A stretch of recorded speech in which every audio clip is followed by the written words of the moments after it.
एक चार्ज है 8 मिली कूलाम का।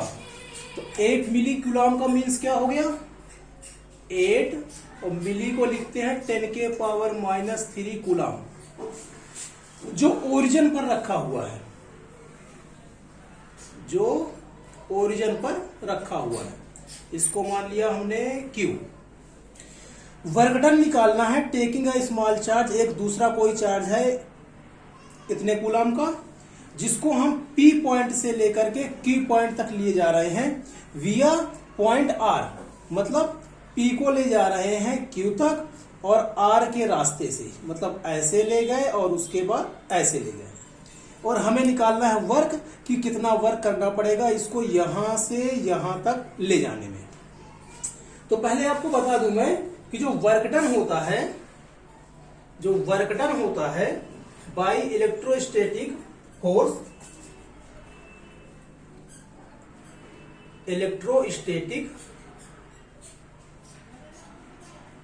फोर्स के द्वारा जो वर्क होता है वो इंडिपेंडेंट होता है पाथ से, पेंडेंट होता है पाथ से। मीन्स क्या हुआ इसका, तो मीन्स ये हुआ कि P को R के रास्ते Q तक ले जाओ या किसी और रास्ते से लेकर के Q तक ले जाओ, वो इंडिपेंडेंट है कि किस रास्ते से उसको ले जा रहे हैं, सिर्फ वो डिपेंड करेगा इसके इनिशियल पोजीशन पे और फाइनल पोजीशन पे। मतलब यहां से लेकर के यहां तक किया गया वर्क, या यहां से लेकर के ऐसे करके ऐसे किया गया वर्क, या फिर यहां से लेकर के ऐसे किया गया वर्क, ये सारे ही वर्क इलेक्ट्रोस्टैटिक फोर्स के लिए क्या है, इक्वल है। वो किस रास्ते से ले जाया गया है इस पर वो डिपेंड नहीं करेगा। अर्थात हमें जो निकालना है वो निकालना है P से लेकर के Q तक, R को हमें देखना भी नहीं है। क्यों? क्योंकि वो जो वर्क है वो पाथ से इंडिपेंडेंट है, तो किस रास्ते से किस किस पॉइंट से ले जाया गया है इस पे ध्यान नहीं देना है, बस हमें ध्यान देना है इनिशियल से और फाइनल तक। अब हम निकालेंगे इसका वर्क डन।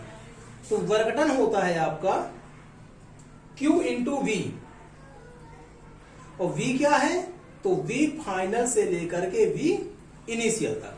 तो एक मेथड तो आपका ये हो गया कि आप इसको वर्क को निकालो इस फार्मूले से, और एक वर्क आप ऐसे भी निकाल सकते हो कि वर्क जो होगा वो हो जाएगा आपका कि Q पर पोटेंशियल एनर्जी कितनी है उसकी और P पर पोटेंशियल एनर्जी कितनी है, इन दोनों को माइनस कर दोगे तो भी उसका वर्क आ जाएगा। तो पहले हम करते हैं इस फार्मूले से।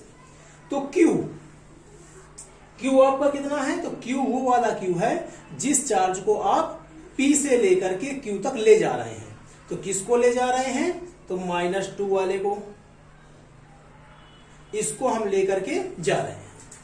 अब वोल्टेज कितना है, पोटेंशियल कितना है, कहां पर, फाइनल मतलब Q पर। फाइनल का मतलब यहां पर क्या हो गया, Q हो गया, क्योंकि Q तक ले जा रहे हैं। इनिशियल का मतलब यहां पर क्या हो गया, P हो गया। तो Q पर पोटेंशियल कितना है और V पर पोटेंशियल कितना है ये हमें फाइंड करना है। तो पोटेंशियल का फार्मूला भी आप जानते हो कितना होता है, तो 1/4πε0 Q/R। कब के लिए होता है, जब किसी पॉइंट चार्ज के द्वारा किसी R डिस्टेंस पर, इस पॉइंट के द्वारा किसी R डिस्टेंस पर कोई दूसरा पॉइंट रखा हुआ है, तो इसके द्वारा यहां पर पोटेंशियल कितना होगा, तो उसके लिए ये फार्मूला है। ठीक है, तो यही हमें फाइंड करना है।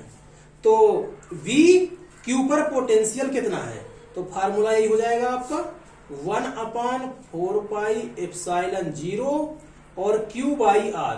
यहां पर Q क्या है, 8 मिली कूलाम है, और R हमें फाइंड करना है। तो R के लिए देखते हैं, तो एक पॉइंट है P003 सेंटीमीटर और एक है 040 सेंटीमीटर। सिंपलिसिटी के लिए हम ऐसे बनाते हैं इसको, X Y और ऊपर या फिर इस बोर्ड के नीचे ये क्या होते हैं, Z एक्सेस होते हैं, जिसको कि 2D ग्राफ में बनाते हैं तो कुछ इस तरह से कर देते हैं कि ये हो गया Z। लेकिन सिंपलिसिटी के लिए हम क्या कर देंगे, सिंपल दिखने के लिए 3 सेंटीमीटर है, मतलब ये किसके लिए है, जेड के लिए, और 4 सेंटीमीटर तो एक्स वाई जेड, तो बीच वाला है मतलब किसके लिए है, वाई के लिए। तो वाई को ले लेते हैं हम इस तरफ और जेड को ले लेते हैं हम इस तरफ, जिससे कि हमारा ग्राफ जो है वो सही से दिखेगा। और एक्स ले लेते हैं हम इधर, मान लेते हैं कि इधर क्या है, एक्स। अब x यहां पर है नहीं तो x का यूज हम करेंगे नहीं। अब फिर सिंपल हम किसका यूज करेंगे, y का और z का। तो y पर कितना है ये 4 सेंटीमीटर, तो 1 2 3 4 मतलब यहां पर है 4 सेंटीमीटर पर, तो Q हो गया हमारा ये वाला पॉइंट। और P कहां पे है 0 0 3, तो 1 2 3 मतलब जो P पॉइंट है वो कहां पर है, इधर पर है। और ये Q पॉइंट नहीं है, ये Q चार्ज है, ठीक है, ये Q क्या है, चार्ज है। तो इसको हम लिख देते हैं, चार्ज ही लिख देते हैं, क्या है इसका 8 मिली कूलम, जो हमारा यहां पर रखा हुआ है। अब इस चार्ज को -2 वाले चार्ज को P से लेकर के कहां पहुंचाना है, Q तक। तो यहां का पोटेंशियल कितना है और यहां का पोटेंशियल कितना है, वही हमें लिखना है। तो यहां पर पोटेंशियल कितना होगा, तो इसको हम ऐसे कर सकते हैं। तो इस पॉइंट के कारण यहां पर पोटेंशियल यही हो गया, तो इस पॉइंट के कारण यहां पर पोटेंशियल कितना हो जाएगा, तो 1/4πε0 Q, और मिली को लिखेंगे हम 10⁻³ Q बाई R। R कितना है यहां से यहां तक, तो 3 सेंटीमीटर, ठीक है। ये था 4 और ये कितना था 3 सेंटीमीटर। तो 3 सेंटीमीटर को मीटर में कन्वर्ट करेंगे तो आएगा 3 × 10⁻² आ जाएगा। 1 मिनट, Q का निकाल रहे थे हम, Q का। तो Q के लिए जो रेडियस है वो कितनी है, यहां से यहां तक 4 है, मतलब 4 × 10⁻² माइनस, फिर से P पर कितना होगा, तो 4πε0 Q बाई जो डिस्टेंस है, तो यहां से लेकर के यहां तक डिस्टेंस कितनी है 3 सेंटीमीटर, तो इसको लिख देंगे हम 3 × 10⁻² सेंटीमीटर। अब इसी को हम सिंपली सॉल्व कर लेंगे तो हमारा आंसर आ जाएगा। तो सॉल्व कर लेते हैं इसको।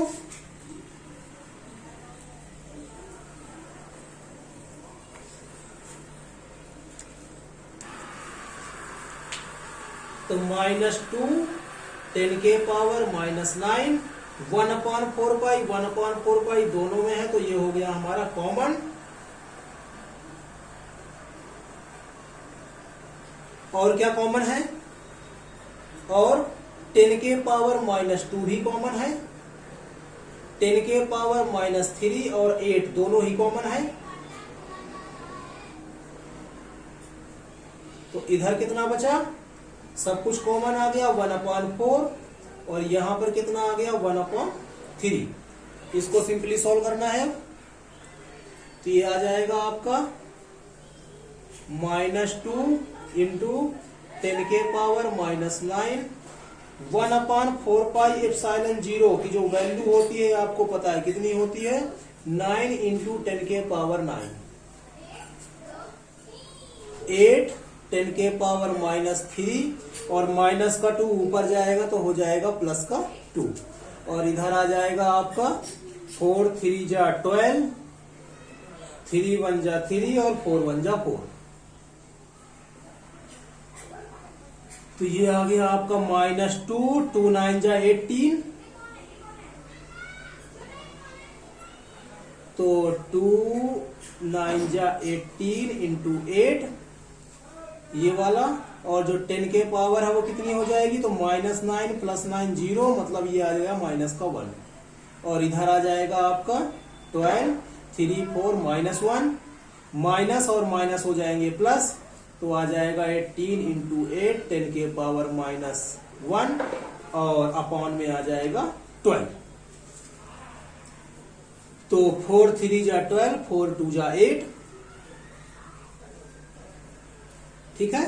तो 18 2 जा 36 अपॉन 3, तो ये आ गया आपका 12 10 के पावर -1 को 10 लिख सकते हैं, तो ये आ जाएगा 1.2, और वर्क निकाल रहे हैं तो वर्क होता है आपका जूल में, तो 1.2 जूल का वर्क लगेगा कहां से कहां तक, P से लेकर के Q तक ले जाने में। इसी का सेकंड मेथड भी आप देख सकते हो। सेकंड मेथड में क्या करना है आपको, तो सेकंड मेथड में आपको करना है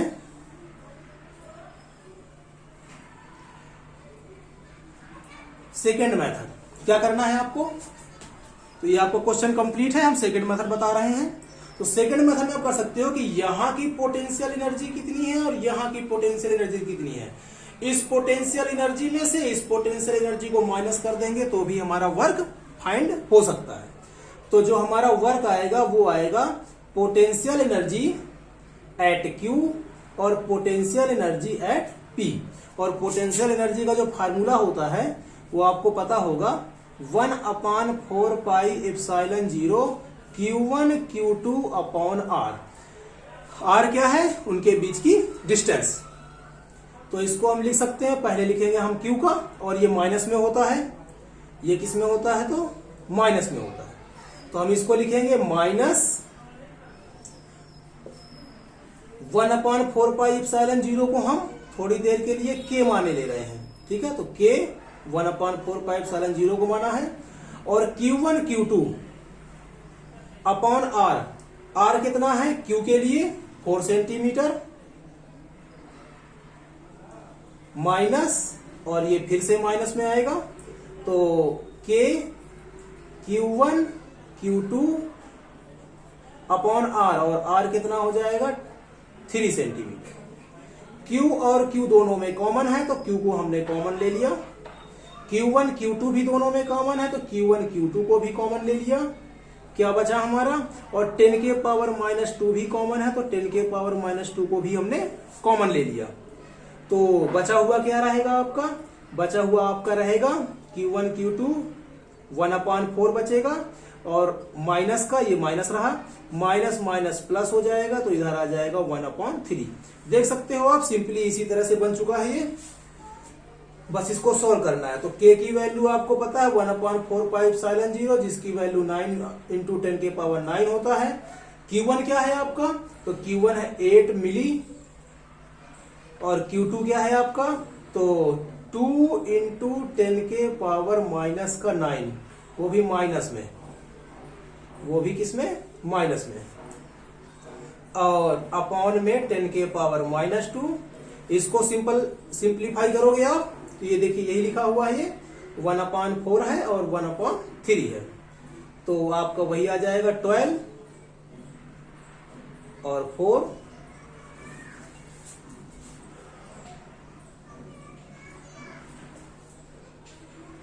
तो फिर से वही 9 8 जा 72, 72 2 जा 144 अपॉन 12 इंटू 10 के पावर प्लस का 9 माइनस का 9 -3, ये जाएगा ऊपर तो आ जाएगा 10 के पावर -1, और उसके बाद बचेगा आपका 1/12, तो ये हमने लिख ही दिया है, इसका 1 आ चुका है, ठीक है। तो ये भी कितना आ गया आपका 12 12 जा 144, तो ये जो आपका आया सॉल्व करके आ गया 12, और 10 के पावर -1 को नीचे लेंगे तो ये भी आ जाएगा आपका 1.2 जूल आ जाएगा। और यहां पर आपको सिर्फ Q1 Q2 की वैल्यू रखनी है, इसलिए ये प्लस माइनस में ना होकर के प्लस में ही रहेगा आपका, और ये आंसर भी किस में आ जाएगा आपका, प्लस में। तो 1.2 जूल का वर्क करना पड़ेगा।